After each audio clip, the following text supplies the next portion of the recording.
السلام علیکم ورحمۃ اللہ وبرکاتہ۔ الحمدللہ رب العالمین والصلاة والسلام علی اشرف الانبیاء والمرسلین نبینا محمد وعلی آلہ وصحبہ اجمعین ومن تبعہم بإحسان الی یوم الدین، اما بعد۔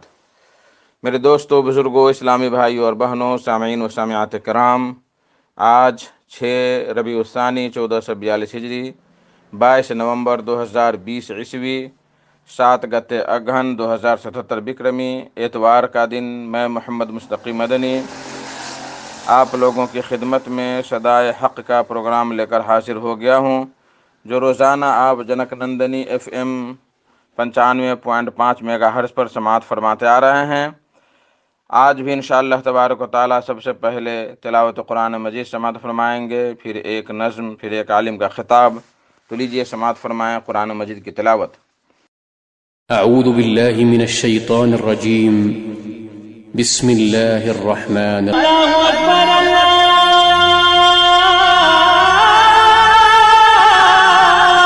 اکبر۔ بعدہ ایک نظم سماعت فرمائیں، آواز جمیل اختر شفیق تیمی کی، بول ہے: شرک و بدعت کے چراغوں کو بجھاؤ بہنوں، شرک و بدعت کے چراغوں کو بجھاؤ بہنوں، اور توحید کی تم شمع جلاؤ بہنوں۔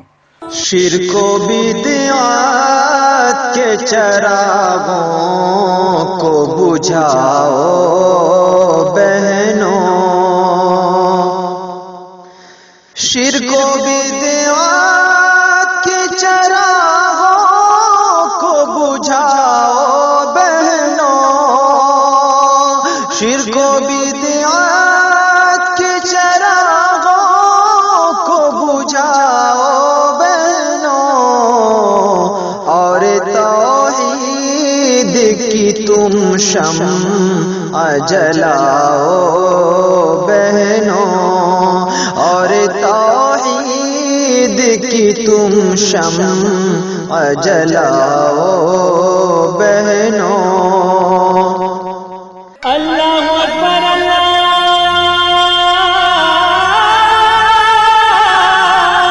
اکبر۔ میرے محترم ساتھیوں، آج کا خطاب ہے فضیلت الشیخ عبدالولی عبدالقوی حفظہ اللہ کا، جو مکتب جالیات الحایت سعودی عرب میں دعوتی کام پر لگے ہوئے ہیں۔ ان کا موضوع ہے بدعت کے اندھیرے۔ تو لیجئے سماعت فرمائیں ان سے ان کا خطاب۔ السلام علیکم ورحمۃ اللہ وبرکاتہ۔ الحمد للہ رب العالمین، والصلاة والسلام على اشرف الانبیاء والمرسلین، نبینا محمد وعلى آلہ وصحبہ اجمعین، وبعد۔ معزز دینی بھائیو، جب ہم مسلم معاشرے پہ غور کرتے ہیں اور مسلمانوں کے احوال کا جائزہ لیتے ہیں تو یہ بات سامنے آتی ہے کہ مسلمانوں کا ایک بہت بڑا طبقہ عبادات سے انتہائی دور ہے، اور اگر کچھ مسلمان بعض عبادات انجام بھی دیتے ہیں تو وہ عبادات بدعات و خرافات کی آمیزش سے پاک نہیں ہے۔ وہ مسلمان اس بات سے آگاہ نہیں ہیں کہ بدعت کا ارتکاب حرام اور ایک مسلمان کی عبادتوں کو ضائع اور برباد کر دینے والا ہے۔ ایک بندے مسلم اگر عبادت کے نام پہ ایسے اعمال کرتا ہے جس کا شریعت اسلامیہ سے کوئی ثبوت نہیں ہے تو وہ اس کی محنتیں اکارت اور برباد چلی جاتی ہیں۔ اس ناآشنائی کی وجہ سے بہت سارے مسلمان بدعات میں ملوث ہیں۔ آج کے اس پروگرام میں ہم یہ سمجھنے کی کوشش کریں گے کہ بدعت کس کو کہتے ہیں، اور اس کی ہولناکی اور اس کی خطرناکی کیا ہے، اور اس کی تباہ کاریاں ایک بندے مسلم پہ اور پورے معاشرے پہ کیا مرتب ہوتی ہیں۔ تو سب سے پہلے ہم یہ سمجھتے ہیں کہ بدعت کس کو کہتے ہیں۔ شیخ الاسلام ابن تیمیہ رحمہ اللہ بدعت کی تعریف میں فرماتے ہیں دین اسلام میں بدعت ہر اس امر کو کہتے ہیں جسے نہ تو اللہ تعالی نے مشروع کیا ہو اور نہ ہی اللہ کے رسول صلی اللہ علیہ وسلم نے. اور امام احمد ابن حنبل رحمہ اللہ بدعت کی تعریف میں لکھتے ہیں بدعت وہ عقائد و عبادات ہیں جو کتاب اللہ اور نبی اکرم صلی اللہ علیہ وسلم کی سنت اور اجماع امت کے خلاف ہوں. حافظ ابن رجب رحمہ اللہ بدعت کی تعریف میں فرماتے ہیں بدعت سے مراد وہ نو ایجاد امور ہیں جن کی شریعت اسلامیہ میں کوئی اصل نہ ہو.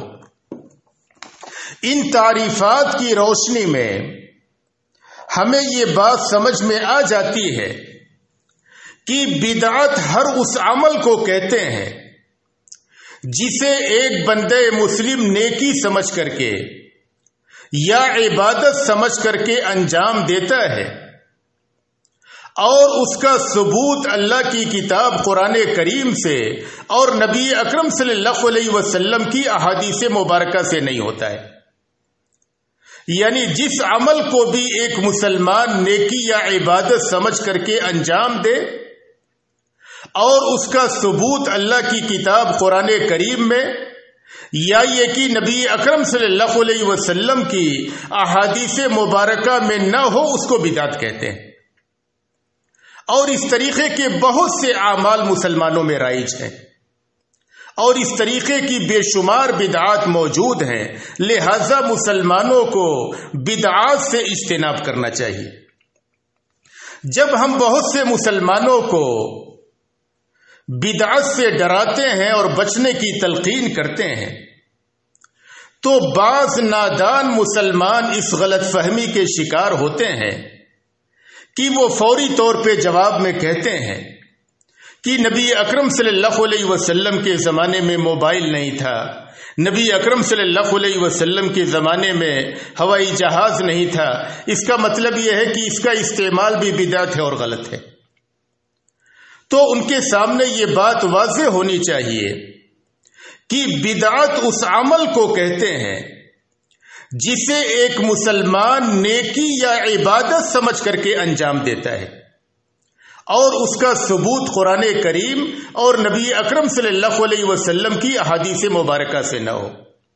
موبائل کا استعمال, ہوائی جہاز کا استعمال, ٹرین کا استعمال کوئی شخص عبادت سمجھ کر کے نہیں کرتا ہے. پہلی بات یہ ہے.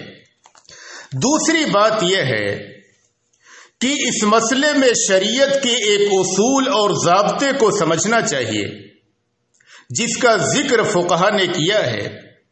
وہ ضابطہ یہ ہے الاصل فی العبادات المنع, کی عبادات میں اصل ممانعت ہے. یعنی اس کا مفہوم یہ ہے کہ ہمیں کوئی عبادت اس وقت تک نہیں کرنا ہے جب تک کہ قرآن کریم یا یہ کہ نبی اکرم صلی اللہ علیہ وسلم کی احادیث سے اس کا ثبوت نہ ہو. اگر ثبوت نہیں ہے تو اس کی ممانعت ہمیں نہیں کرنا ہے. لیکن عبادات کے برخلاف جو چیزیں ہیں, دور حاضر کی ایجادات ہیں, ماکولات و مشروبات ہیں, ملابس ہیں, کپڑے لتے ہیں, ان میں اصل اباحت ہے. فقہا لکھتے ہیں کہ والاصل فی الاشیاء الاباحہ, اشیاء میں یعنی جو چیزیں عبادت کے علاوہ ہیں ان میں اصل جائز ہونا ہے. یعنی اگر شریعت اسلامیہ نے عبادت کے علاوہ چیزوں میں سے کسی چیز کو کسی مفسدہ اور خرابی کی وجہ سے حرام قرار نہیں دیا ہے تو اس کا استعمال کرنا ہمارے لیے حلال ہے, جائز ہے. انہی میں سے دور حاضر کی ایجادات ہیں, مصنوعات ہیں, موبائل ہے, ہوائی جہاز ہے. ان تمام چیزوں کا استعمال جائز ہے, گرچہ نبی اکرم صلی اللہ علیہ وسلم کے زمانے میں نہ تھی. یہ عبادت کے زمرے میں نہیں آتی, یہ بدعت کے زمرے میں نہیں آتی ہیں, اس لیے کہ یہ عبادات کی قبیل سے نہیں ہے. نبی اکرم صلی اللہ علیہ وسلم ہمیں بدعات سے ڈراتے تھے اور امت مسلمہ کو بدعتوں سے بچنے کی تلقین فرماتے تھے۔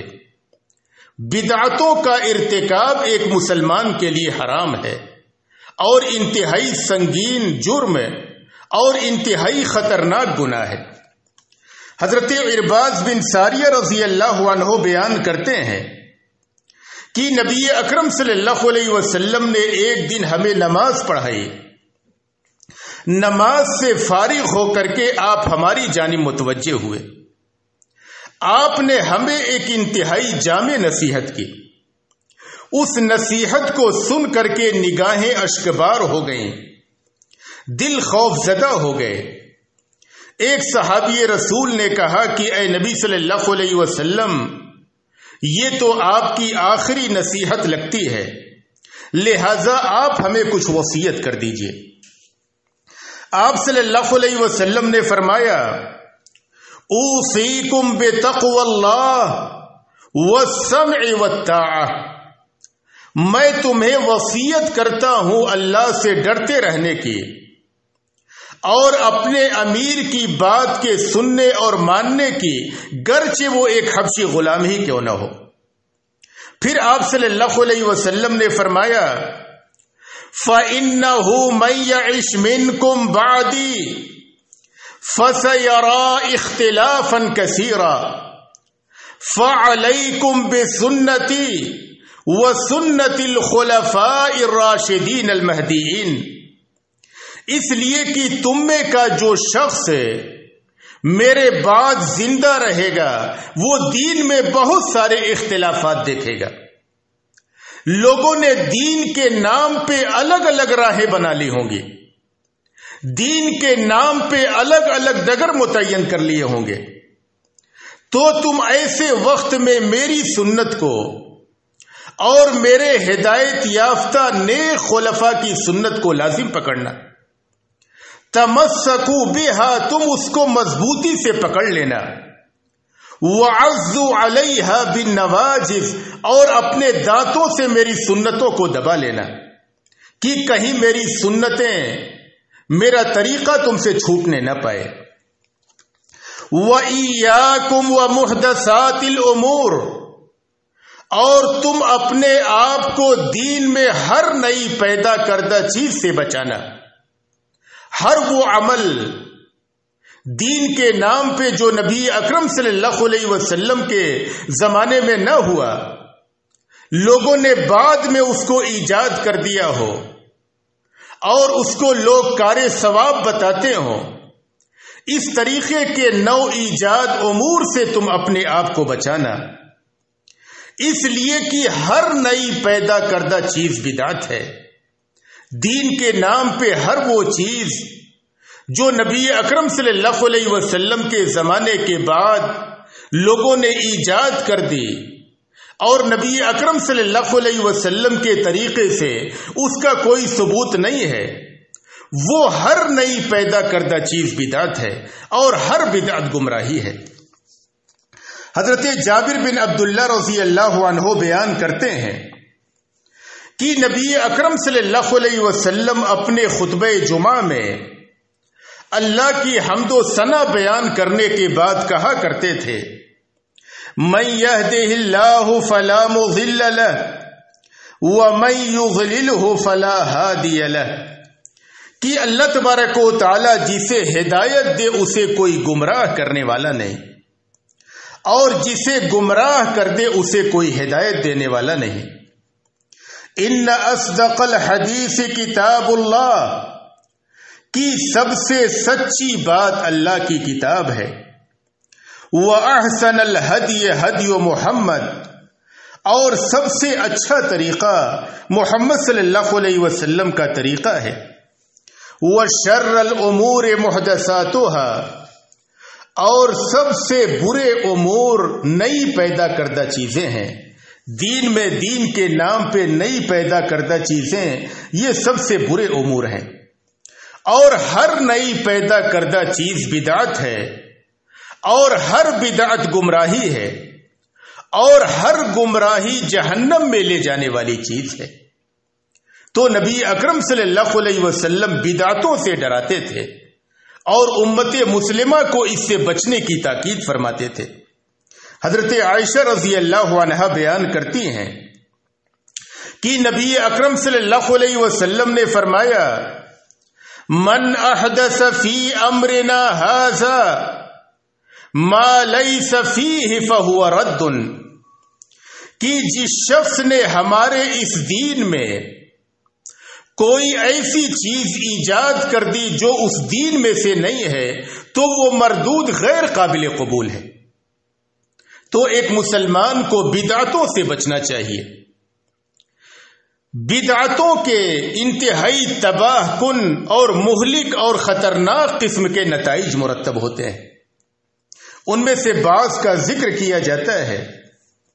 سب سے پہلا نقصان یہ ہوتا ہے کہ بدعتی جس عمل کو نیکی یا عبادت سمجھ کر کے انجام دیتا ہے اور اس میں اپنی محنت اور کوشش صرف کرتا ہے، اور چونکہ وہ اللہ کی کتاب اور نبی اکرم صلی اللہ علیہ وسلم کی سنت مبارکہ سے وہ عمل ثابت نہیں ہوتا ہے، اس کی بنا پہ اس کا وہ عمل غیر قابل قبول مردود قرار پاتا ہے۔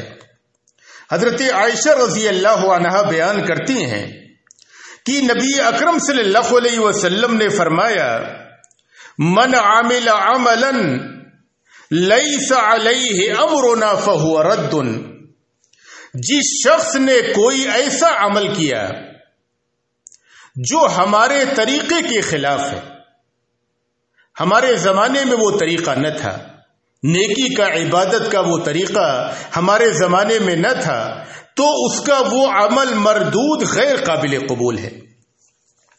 اللہ نے قرآن کریم میں ایسے لوگوں کا ذکر کرتے ہوئے فرمایا، قل هل ننبئکم بالاخسرین اعمالا الذین ضل سعیهم فی الحیاۃ الدنیا وهم یحسبون انهم یحسنون صنعا، کہ اے نبی صلی اللہ علیہ وسلم آپ کہہ دیجئے، کیا ہم تمہیں ان لوگوں کے بارے میں نہ بتلائیں جو عمل کرنے کے باوجود بھی گھاٹے اور نقصان میں ہیں؟ وہ لوگ جن کی دنیاوی کوششیں رائگاں اور برباد چلی گئیں، ان کی ساری محنتیں اور کوششیں ضائع اور برباد ہو گئیں، اور وہ یہی سمجھتے رہے کہ وہ اچھے عمل کر رہے ہیں۔ اہل بدعت کا یہی حال ہوتا ہے۔ بہت ساری ایسی نمازیں پڑھتے ہیں، بہت سے ایسے کام کرتے ہیں، اس میں بے پناہ اپنی محنت صرف کرتے ہیں، لیکن چونکہ وہ عمل شریعت اسلامیہ سے ثابت نہیں ہوتا ہے، اس لیے ان کی ساری محنتیں رائگاں اور برباد چلی جاتی ہیں، اور وہ عمل کرنے کے باوجود بھی خسارے اور نقصان سے دوچار ہو جاتے ہیں۔ دوسرا نقصان یہ ہوتا ہے بدعت کا کہ بدعتی پر اللہ اور اس کے فرشتوں کی لعنت ہے۔ لعنت کا معنی ہوتا ہے رحمت الہی سے دھتکار دیا جانا، یعنی بدعتی اللہ کی رحمت سے دھتکارا ہوا ہے۔ حضرت ابو ہریرہ رضی اللہ عنہ بیان کرتے ہیں کہ نبی اکرم صلی اللہ علیہ وسلم نے فرمایا، المدینۃ حرم فمن احدث فیها حدثا او آوى محدثا فعليه لعنة الله والملائكة والناس اجمعین لا يقبل منه يوم القیامة عدل ولا صرف۔ آپ صلی اللہ علیہ وسلم نے فرمایا کہ مدینہ منورہ حرم ہے، جو شخص اس میں بدعت کا ارتکاب کرے یا یہ کہ کسی بدعتی کو پناہ دے، اس پہ اللہ کی فرشتوں کی اور تمام تر لوگوں کی لعنت ہے۔ قیامت کے دن اس کی کوئی فرض یا نفل عبادت قبول نہ کی جائے گی۔ تیسرا نقصان یہ ہے کہ بدعتی چونکہ حق بات کو چھپاتا ہے، اور جو اہل بدعت کے علماء ہیں وہ بالخصوص اس گناہ کے مرتکب ہوتے ہیں، وہ جانتے ہیں کہ حق کیا ہے، لیکن اپنی دنیاوی منفعتوں کے لیے، اپنی دنیاوی مصلحتوں کے لیے وہ حق بات کو چھپاتے ہیں اور لوگوں کو گمراہ کرتے ہیں۔ ایسے لوگوں پہ جو حق بات کو چھپاتے ہیں وہ لوگ لعنت کے سزاوار اور مستحق ہیں۔ اللہ نے قرآن کریم میں فرمایا، ان الذین یکتمون ما انزلنا من البینات والہدی من بعد ما بیناہ للناس فی الکتاب اولئک یلعنہم اللہ ویلعنہم اللاعنون، کہ بے شک جو لوگ ہماری نازل کردہ دلیلوں کو اور ہدایت کو چھپاتے ہیں جبکہ ہم نے اسے کتاب میں لوگوں کے لیے کھول کھول کر کے بیان کر دیا ہے۔ اللہ نے فرمایا کہ یہی وہ لوگ ہیں کہ ان کو اللہ تبارک و تعالی لعنت کرتا ہے اور لعنت کرنے والے بھی لعنت کرتے ہیں، تو یہ لوگ لعنت کے سزاوار قرار پاتے ہیں جو لوگوں سے حق بات کو چھپاتے ہیں اور انہیں گمراہی کی راہ پر گامزن کرتے ہیں اور انہیں گمراہیوں کی دعوت دیتے ہیں۔ چوتھا نقصان یہ ہوتا ہے کہ بدعتی اپنا گناہ اٹھائے گا اور ان لوگوں کا بھی گناہ اٹھائے گا جنہیں وہ گمراہ کر رہا ہے۔ اس کے اوپر اپنے گناہ کا، اپنی بدعت کا تو بوجھ ہوگا ہی، ان لوگوں کی بدعتوں کا بھی بوجھ اسی کے اوپر ہوگا جو لوگوں کو گمراہ کرتا ہے اور بدعات میں ملوث کرتا ہے۔ اللہ نے قرآن کریم میں فرمایا، لِيَحْمِلُوا أَوْزَارَهُمْ يَوْمَ الْقِيَامَةِ وَمِنْ أَوْزَارِ الَّذِينَ يُضِلُّونَهُمْ بِغَيْرِ عِلْمٍ، اسی کا نتیجہ ہوگا کہ وہ قیامت کے دن اپنے گناہوں کا بوجھ اٹھائیں گے اور ان لوگوں کے بھی گناہوں کا بوجھ اٹھائیں گے جنہیں بغیر علم کے گمراہ کرتے تھے۔ معاشرے میں کتنے لوگوں کو دیکھیں گے خود گمراہ ہیں، دوسروں کو بھی گمراہ کر رہے ہوتے ہیں، ان کو اپنی بھی گمراہی کا گناہ ہوگا اور جنہیں گمراہ کرتے ہیں ان کی بھی گمراہی کا گناہ ہوگا۔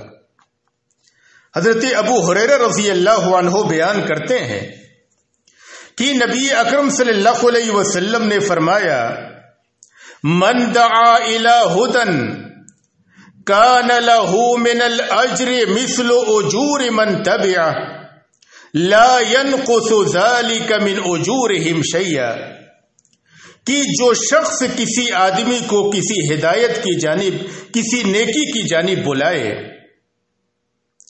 تو بلانے والے کو بھی عمل کرنے والے کے برابر ثواب ملتا ہے، لیکن عمل کرنے والوں کے اجر و ثواب سے کوئی کمی نہیں کی جاتی ہے۔ یعنی ایسا نہیں ہوتا ہے کہ عمل کرنے والے کے ثواب سے کچھ کم کر کے نیکی کی دعوت دینے والے کو دے دیا جائے۔ عمل کرنے والے کو پورا کا پورا ثواب ملتا ہے اور اللہ اپنے فضل و کرم سے جس نے اس نیکی کی دعوت دی ہے اس کو بھی اپنے فضل و کرم سے اجر و ثواب سے نوازتا ہے۔ وَمَن دَعَا إِلَى ضَلَالَةٍ، اور جو شخص کسی گمراہی کے راستے کی دعوت دے، بدعت کی دعوت دے، گناہ کی دعوت دے اور کچھ لوگ اس کی پیروی کریں، تو بلانے والے کو، اس گمراہی کی دعوت دینے والے کو، اس گمراہی پہ عمل کرنے والوں کے گناہ کی طرح سے گناہ ملتا ہے۔ بدعت کا پانچواں نقصان یہ ہوتا ہے کہ بدعتی سے اللہ کے رسول صلی اللہ علیہ وسلم بری ہیں، بدعتی سے رسول اللہ صلی اللہ علیہ وسلم کا کوئی تعلق نہیں ہے۔ اللہ نے قرآن کریم میں فرمایا، ان الذین فرقوا دینہم وکانوا شیعا لست منہم فی شیء، کہ اے نبی صلی اللہ علیہ وسلم، جنہوں نے اپنے دین کو فرقہ فرقہ کر لیا اور گروہوں میں بٹ گئے، لست منہم فی شیء، آپ کا ان سے کوئی تعلق نہیں ہے۔ اور نبی اکرم صلی اللہ علیہ وسلم نے ایک حدیث میں فرمایا فمن رغب عن سنتی فلیس منی، کہ جو شخص میرے طریقے سے منہ موڑے وہ مجھ میں سے نہیں ہے. جو شخص میرے طریقے سے منہ موڑے وہ مجھ میں سے، میری امت میں سے، امت محمدیہ میں سے نہیں ہے. چھٹا نقصان یہ ہوتا ہے کہ بدعتی کا چہرہ قیامت کے دن سیاہ ہوگا، اس کے اوپر سیاہی چھائی ہوئی ہوگی. اللہ نے قرآن کریم میں فرمایا یوم تبیض وجوہ وتسود وجوہ، کہ اس قیامت کے دن بہت سے چہرے سفید ہوں گے اور بہت سے چہروں پہ سیاہی چھائی ہوئی ہوگی. مفسر قرآن عبداللہ بن عباس رضی اللہ عنہ اس آیت کریمہ کی تفسیر میں لکھتے ہیں تبیض وجوہ اہل السنہ وتسود وجوہ اہل البدع، کہ قیامت کے دن سنت پر عمل کرنے والوں کے چہرے روشن اور تابناک ہوں گے اور اہل بدعت کے چہرے سیاہ ہوں گے، ان پہ سیاہی چھائی ہوئی ہوگی. ساتواں نقصان یہ ہوگا کہ بدعتی کو حوض کوثر سے محروم کر دیا جائے گا. نبی اکرم صلی اللہ علیہ وسلم قیامت کے دن اپنی امت کے لوگوں کو حوض کوثر سے پانی پلائیں گے. حضرت سہل بن سعد رضی اللہ عنہ بیان کرتے ہیں کہ نبی اکرم صلی اللہ علیہ وسلم نے فرمایا انا فرطکم علی الحوض، کہ میں حوض کوثر پر تم سے پہلے موجود رہوں گا. من ورد شرب ومن شرب لم یظمأ ابدا، جو شخص حوض کوثر پر آئے گا اس سے پانی پیے گا اور جو ایک بار پی لے گا پھر کبھی بھی پیاسا نہ ہوگا. نبی اکرم صلی اللہ علیہ وسلم اپنی امت کے لوگوں کو حوض کوثر سے پانی پلائیں گے. صحابہ کرام نے دریافت کیا کہ اے نبی صلی اللہ علیہ وسلم، اس قیامت کے دن آدم علیہ الصلاۃ والسلام سے لے کر کے آپ تک کے سارے نبیوں کے امتی موجود ہوں گے، اتنے بڑے مجمع میں آپ اپنی امت کے لوگوں کو کیسے پہچانیں گے؟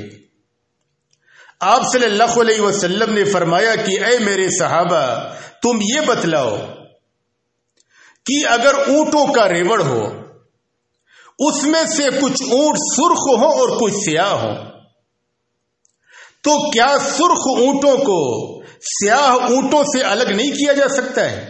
صحابہ نے کہا کہ ضرور کیا جا سکتا ہے.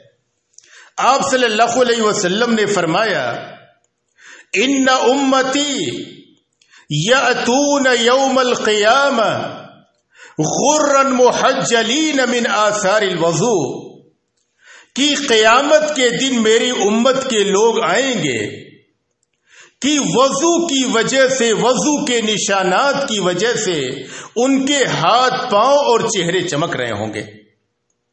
میں اس سے پہچان لوں گا کہ یہ میری امت کے لوگ ہیں اور میں انہیں حوض کوثر سے پانی پلاؤں گا. آپ نے فرمایا کہ لوگ آ رہے ہوں گے اور حوض کوثر سے پانی پی رہے ہوں گے. ثم یحال بینی و بینہم، اچانک میرے درمیان اور ان کے درمیان پردہ حائل کر دیا جائے گا، انہیں آنے سے روک دیا جائے گا. نبی اکرم صلی اللہ علیہ وسلم فرشتوں سے پوچھیں گے کہ یہ میری امت کے لوگ ہیں، ان کے ہاتھ پاؤں چمک رہے ہیں، یہ نمازیں پڑھنے والے لوگ تھے، وضو کرنے والے، نمازیں پڑھنے والے لوگ تھے، ان کو آنے سے کیوں روک دیا گیا؟ صورتحال یہ ہوگی کہ نمازیں تو پڑھتے تھے لیکن بہت ساری بدعتیں کیا کرتے تھے. فرشتے جواب میں کہیں گے انک لا تدری ما احدثوا بعدک، اے نبی صلی اللہ علیہ وسلم، آپ کو نہیں معلوم کہ آپ کے انتقال کے بعد انہوں نے دین میں کیا کیا بدعتیں ایجاد کر دی تھی. یہ نمازیں بھی پڑھتے تھے، بدعتیں بھی کرتے تھے. جب نبی اکرم صلی اللہ علیہ وسلم یہ بات سنیں گے تو آپ صلی اللہ علیہ وسلم فرمائیں گے سحقن سحقن لمن غیر بعدی، اس شخص کے لیے حوض کوثر سے دوری ہو، اس شخص کے لیے حوض کوثر سے دوری ہو جس نے میرے انتقال کے بعد میرے دین میں تبدیلی کر دی تھی۔ تو جن لوگوں نے بدعات کا ارتکاب کیا، نبی اکرم صلی اللہ علیہ وسلم کے دین میں اپنی جانب سے اضافے کیے، ان عبادات کو ایجاد کیا جن کا نبی اکرم صلی اللہ علیہ وسلم نے حکم نہیں دیا تھا، نہ تو آپ نے کیا تھا نہ تو آپ کے صحابہ نے کیا تھا، اس طریقے کی بدعات و خرافات کو دین میں ایجاد کر دیا، ایسے لوگ حوض کوثر سے دھتکار دیے جائیں گے، حوض کوثر سے پینے سے ایسے لوگ محروم کر دیے جائیں گے۔ تو یہ بدعتوں کا ارتکاب انتہائی خطرناک ہے۔ ایک مسلمان نبی اکرم صلی اللہ علیہ وسلم کے صحیح طریقے کی تلاش کرے اور اتنے ہی عمل کرے جتنا نبی اکرم صلی اللہ علیہ وسلم کے طریقے سے ثابت ہے، اور جو عبادات اور نیکی کے جو کام نبی اکرم صلی اللہ علیہ وسلم سے ثابت نہیں ہے، اللہ کی کتاب قرآن کریم میں یا نبی اکرم صلی اللہ علیہ وسلم کی احادیث مبارکہ میں ان کا کوئی ثبوت نہیں ہے، ان چیزوں کے کرنے سے پرہیز کرے۔ جس طریقے سے بدعت کے اثرات اور اس کی تباہ کاریاں بدعتی کے اوپر بدعتی کی ذات پہ پڑتی ہیں، اسی طریقے سے پورے معاشرے پر بھی بدعت کے اثرات مرتب ہوتے ہیں، اور معاشرے پہ بدعت کا اثر یہ مرتب ہوتا ہے کہ جس معاشرے کے لوگ دین سے ہٹ کر کے نئے نئے طریقے ایجاد کرتے ہیں، بدعات و خرافات میں لگ جاتے ہیں، مسلم معاشرہ جماعتوں اور گروہوں میں تقسیم ہو جاتا ہے۔ یہ مسلمانوں میں جو اتنی ساری گروہ بندیاں اور فرقے پائے جاتے ہیں، یہ بدعات کی وجہ سے۔ اگر سارے لوگ نبی اکرم صلی اللہ علیہ وسلم کے لائے ہوئے دین پر قائم ہو جائیں تو مسلمانوں میں یہ فرقہ بندیاں نہ ہوں۔ حضرت عبداللہ بن مسعود رضی اللہ عنہ بیان کرتے ہیں کہ نبی اکرم صلی اللہ علیہ وسلم نے ایک بار ہمارے سامنے ایک سیدھی لکیر کھینچی، آپ نے فرمایا کہ ھذا سبیل اللہ، یہ اللہ کا راستہ ہے۔ پھر آپ نے اس کے دائیں اور بائیں جانب کچھ ٹیڑھی لکیریں کھینچیں، پھر آپ نے فرمایا کہ یہ مختلف راستے ہیں گمراہی کے، ان میں سے ہر راستے پر شیطان بیٹھا ہوا ہے جو اس گمراہی کی جانب دعوت دے رہا ہے۔ پھر آپ نے اس آیت کریمہ کی تلاوت کی، وَأَنَّ هَذَا صِرَاطِي مُسْتَقِيمًا فَاتَّبِعُوهُ وَلَا تَتَّبِعُوا السُّبُلَ فَتَفَرَّقَ بِكُمْ عَنْ سَبِيلِهِ، کہ یہ دین یہی میرا سیدھا راستہ ہے، یہ جو دین اسلام ہے یہی سیدھا راستہ ہے، فَاتَّبِعُوهُ، تم لوگ اسی کی اتباع اور پیروی کرو، وَلَا تَتَّبِعُوا السُّبُلَ، اور یہ جو گمراہی کے مختلف راستے ہیں ان راستوں پر تم مت چلو، وہ راستے تمہیں اللہ کی راہ سے جدا کر دیں گے۔ تو مسلمانوں کا جو اتحاد ہو سکتا ہے وہ دین اسلام پہ، صحیح دین پہ، جو دین نبی اکرم صلی اللہ علیہ وسلم لے کر کے آئے تھے۔ لیکن جب لوگ نبی اکرم صلی اللہ علیہ وسلم کے دین سے ہٹیں گے اور نئے طریقے دین کے نام پہ ایجاد کریں گے تو مسلمانوں میں فرقے اور گروہ بندیاں یہ بنتی جائیں گی اور مسلمان مختلف فرقوں میں بڑھتے جائیں گے۔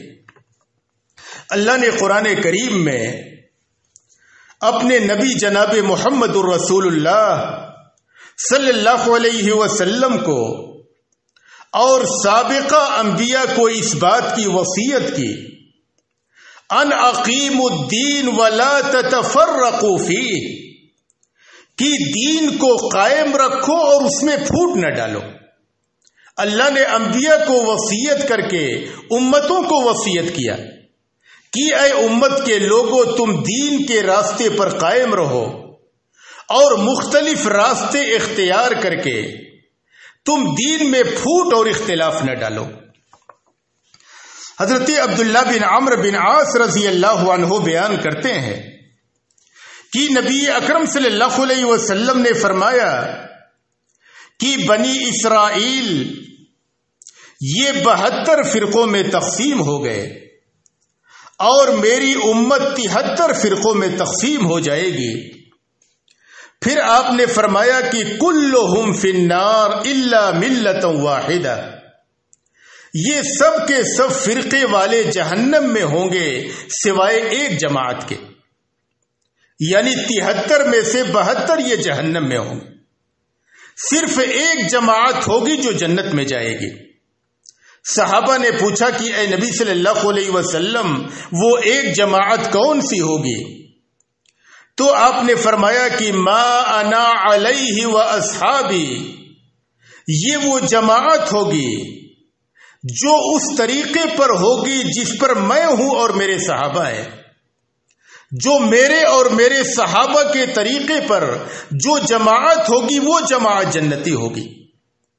اے مسلمانوں، بدعت و خرافات سے توبہ کرو، گمراہی کے راستوں سے توبہ کرو، اور جو دین نبی اکرم صلی اللہ علیہ وسلم لے کر کے آئے تھے، جس کو صحابہ کرام نے اپنایا تھا اور اپنا کر کے ہدایت پر گامزن ہو گئے تھے، تم بھی اسی راستے کو اختیار کرو اور اس راستے کو اختیار کر کے ہدایت یاب ہو جاؤ اور اللہ کی جنت کو حاصل کر لو۔ اس زمانے میں جب کسی مسلمان کو کسی خلاف شریعت عمل سے منع کیجیے اور اس کو بتلائیے کہ یہ عمل بدعت ہے، یہ نبی اکرم صلی اللہ علیہ وسلم سے ثابت نہیں ہے، تو بہت سے نادان لوگ فوری طور پہ کہتے ہیں کہ مولانا صاحب یہ نیکی ہے، اس کے کرنے میں کیا حرج ہے، یہ نیکی کا کام ہے، بھلائی کا کام ہے، اچھا کام ہے، اس کے کرنے میں کیا حرج ہے۔ اور وہ اس بات سے غافل ہو جاتے ہیں کہ کوئی بھی عمل عبادت اور نیکی نہیں ہو سکتا اور اس پر اجر و ثواب مرتب نہ ہوگا جب تک کہ وہ شریعت اسلامیہ کے مطابق نہ ہو، نبی اکرم صلی اللہ علیہ وسلم کے بتلائے ہوئے طریقے کے مطابق نہ ہو۔ اللہ نے قرآن کریم میں فرمایا، تبارک الذی بیدہ الملک وَهُوَ عَلَى كُلِّ شَيْءٍ قَدِيرٌ الَّذِي خَلَقَ الْمَوْتَ وَالْحَيَاةَ لِيَبْلُوَكُمْ أَيُّكُمْ أَحْسَنُ عَمَلًا، کہ بابرکت ہے وہ ذات جس کے ہاتھ میں بادشاہت ہے اور وہ ہر چیز پر قادر ہے۔ جس اللہ نے موت و حیات کو پیدا کیا تاکہ تمہیں آزمائے کہ تم میں سے اچھا عمل کرنے والا کون شخص ہے۔ اللہ تبارک و تعالیٰ نے فرمایا کہ اچھا عمل کرنے والا کون ہے، اللہ نے یہ نہیں فرمایا کہ زیادہ عمل کرنے والا کون ہے۔ اللہ کے ہاں جو اعتبار ہے اچھے عمل کا ہے۔ اچھے عمل سے کیا مراد ہے؟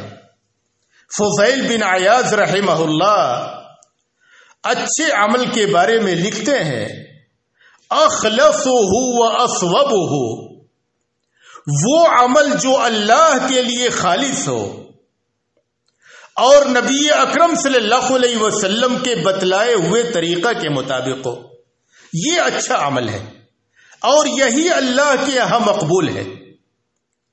اور اگر کوئی ایسا عمل ہے جو اللہ کے رسول صلی اللہ علیہ وسلم سے ثابت نہیں ہے، دیکھنے میں بہت اچھا لگتا ہے لیکن وہ اللہ کے یہاں غیر قابل قبول ہے، اس پر کوئی اجر و ثواب نہیں ہے۔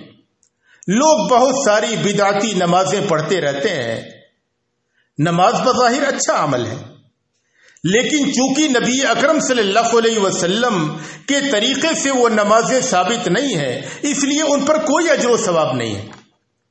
تو ہم اچھا عمل، نیکی یا عبادت اسی کو بولیں گے جس میں بندے مسلم کی نیت خالص ہو اور وہ نبی اکرم صلی اللہ علیہ وسلم کے بتلائے ہوئے طریقے کے مطابق ہو، اور انہی دونوں شرطوں کے ساتھ وہ عبادت اللہ کے یہاں قابل قبول ہوگی اور اس پر اجر و ثواب مرتب ہوگا۔ حضرت انس بن مالک رضی اللہ عنہ بیان کرتے ہیں کہ نبی اکرم صلی اللہ علیہ وسلم کے گھر پہ 3 لوگ آئے اور انہوں نے آ کر کے نبی اکرم صلی اللہ علیہ وسلم کی عبادت کے بارے میں پوچھا۔ نبی اکرم صلی اللہ علیہ وسلم گھر پہ موجود نہیں تھے، ازواج مطہرات گھر پہ موجود تھیں۔ ان میں سے کسی ایک نے پردے کے آڑ سے بتایا کہ نبی اکرم صلی اللہ علیہ وسلم اس طریقے سے عبادت کرتے ہیں۔ ان لوگوں نے اپنے تعلق سے ان عبادتوں کو کم سمجھا۔ انہوں نے سوچا کہ آپ نبی آخر الزماں ہیں، اللہ نے آپ کے اگلے پچھلے گناہوں کو بخش دیا ہے، اگر آپ اتنی عبادت کرتے ہیں تو ہمیں جنت میں اعلی مقامات حاصل کرنے کے لیے اس سے کہیں زیادہ عبادت کرنی چاہیے، تب ہمیں اللہ کی جنت حاصل ہوگی۔ ان میں سے ایک شخص نے کہا کہ میں تو پوری رات نماز پڑھوں گا، سوؤں گا ہی نہیں۔ دوسرے نے کہا کہ میں پورے سال روزہ رکھوں گا، روزہ چھوڑوں گا ہی نہیں۔ تیسرے نے کہا کہ میں عورتوں سے الگ تھلگ رہوں گا، میں شادی بیاہ نہیں کروں گا۔ جب نبی اکرم صلی اللہ علیہ وسلم گھر پہ تشریف لائے تو ازواج مطہرات نے کہا کہ 3 لوگ آئے تھے اور وہ ایسی بات کہہ کر کے گئے ہیں۔ نبی اکرم صلی اللہ علیہ وسلم نے صحابہ کو حکم دیا کہ ان کو ڈھونڈ کر کے لاؤ، وہ ڈھونڈ کر کے واپس لائے گئے۔ آپ صلی اللہ علیہ وسلم نے فرمایا کہ تمہیں لوگوں نے ایسی بات کہی۔ انہوں نے کہا کہ ہم نے کہی ہے۔